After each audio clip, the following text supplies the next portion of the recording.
legendary J. Kana and the Nighttime Band with Wayne Silvers on bass, Juan Santos on percussion. Thank you, guys. I'm very excited for our next guest. He is an incredible talent. I'm happy to have seen a couple of their concerts. From the Mississauga Symphony Orchestra, we have Maestro Mastromonaco. Thank you for being here. How are you? I'm good. How are you? Good, thank you. Excellent. So thank you again for being here. Dennis I'm starstruck every time I see you. Just because I've been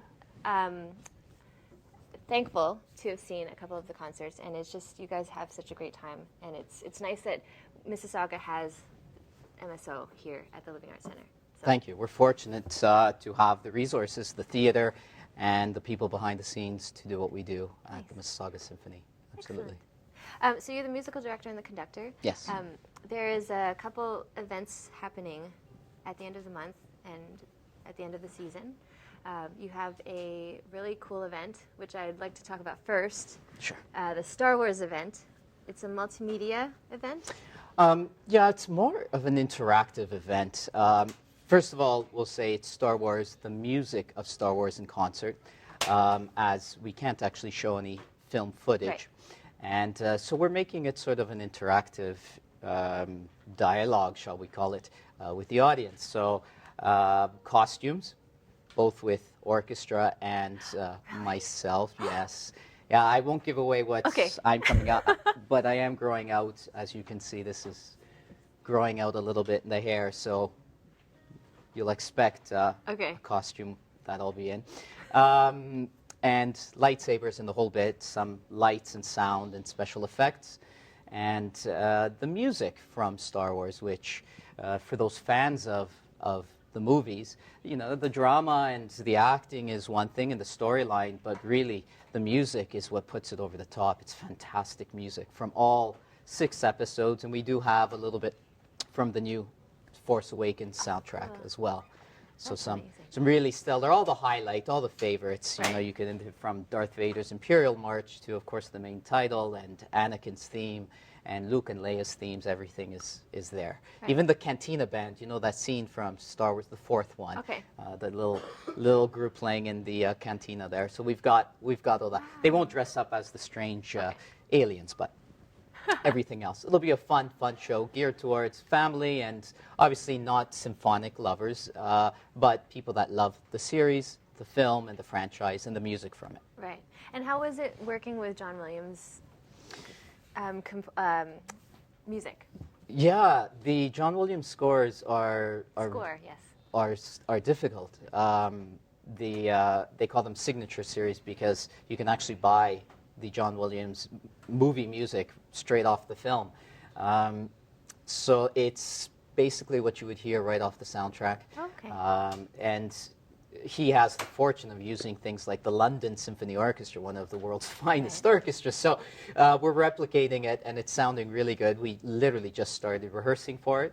Concerts in a few weeks on April 30th. And just so you know, it's actually almost sold out. So if anyone out there is looking for tickets, perhaps call the office, see if there's anything left. We're just about sold out for that one. That's amazing. Well, I was looking up John Williams, and I was floored by the amount of other movies he's done. Is that maybe something in the future that you guys would do? Like, I was surprised you did Jurassic Park and Harry Potter and Jaws. Yeah, that was Superman, Indiana Jones, E.T. Yeah. I would love to, of course, one day do the music of John Williams and tackle all the other films he's done. We just really, at this point, because Force Awakens had just come out a few months ago, we thought it's the perfect time. People are really into Star Wars right now, so let's do that. Of course, you know, Batman, Superman is out, so there's always possibilities of doing the rest of his films. And his music is really, really iconic. I mean, it's so familiar. Sure. You think of the Indiana Jones theme, and you think of Superman, even the E.T. flying theme, and so tons of films and tons of great music. We'll do it one year. Is there a movie soundtrack? It doesn't have to be John Williams or anything, but is there one that you absolutely love to listen to? A film soundtrack that I'd say I listen to perhaps more often than others would actually be something that not many would have heard of, and that's actually a film called Kundun, and the music's by Philip Glass. He's a minimalist composer, and it's the story of the life of the Tibetan, obviously, monks and the current Dalai Lama. It's his story of his life. Oh, wow. And the soundtrack's fantastic. But you can't go wrong. I mean, of course, I love Star Wars, and I love Superman and Indiana Jones, all these films, the big blockbuster ones. I can't say I've seen Harry Potter or Lord of the Rings, so I can't compare some of the other ones, but John Williams' music's all great. Oh, definitely. And you also run the Mississauga Symphony Youth Orchestra. Yes. Now, how long has that been around? We're just in our second season. Okay. It's been fantastic. Last year we had about 75, 80, 85 members. Wow. We're into our second year, and we have over 120 in the youth orchestra. Amazing. It got large enough that we actually had to divide the orchestra into three. Wow. Because it's obviously to give maximum exposure for the kids and teaching them. Right. We have a very young ensemble called Sinfonietta, and then we have the Philharmonic, the middle ensemble, and then the symphony orchestra is the big group. And the first one, it's about 8 to 11 years old, right? Yeah, about 8 to 11, depending on their skill level. Second one is about, say, 11, 12 to about 13, 14, and then obviously 14, 15, and up. As high as we have some that are 18, 19 years old in the orchestra. After that, in fact, the advantage of being connected to the MSO is that the youth that graduate, shall we say, then become members of the MSO, the Mississauga Symphony. And we've had a few already join us, and it's so great to see youth that people think, you know, classical music is dying away and it's something that's not so popular. And in fact, I don't see that. Parents that care about it and kids that care about it, it's still alive and well. And it's great to see them excited about, shall we say, graduating to the adult ensemble. Right. That's incredible. So in terms of the different youth, you know, they have to audition for the MSYO.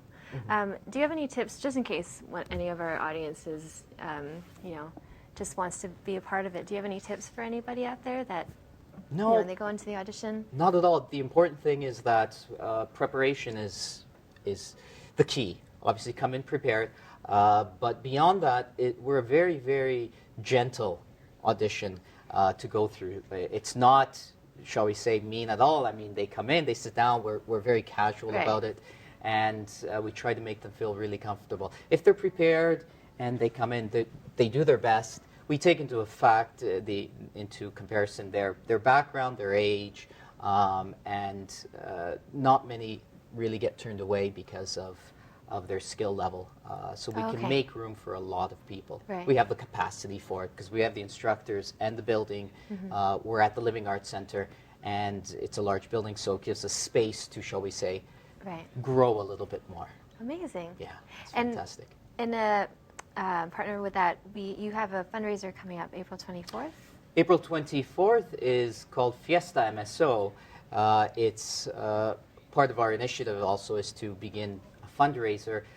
It's in support of both the youth initiative at Mississauga Symphony, so it's geared towards the MSYO, the youth orchestra, the youth concerto competition, and that is in fact a yearly competition that's held for youth of up to the age of 21, and they're generally people that are going down the music path looking to become a professional musician, and they're perhaps at university or studying with some fine teachers.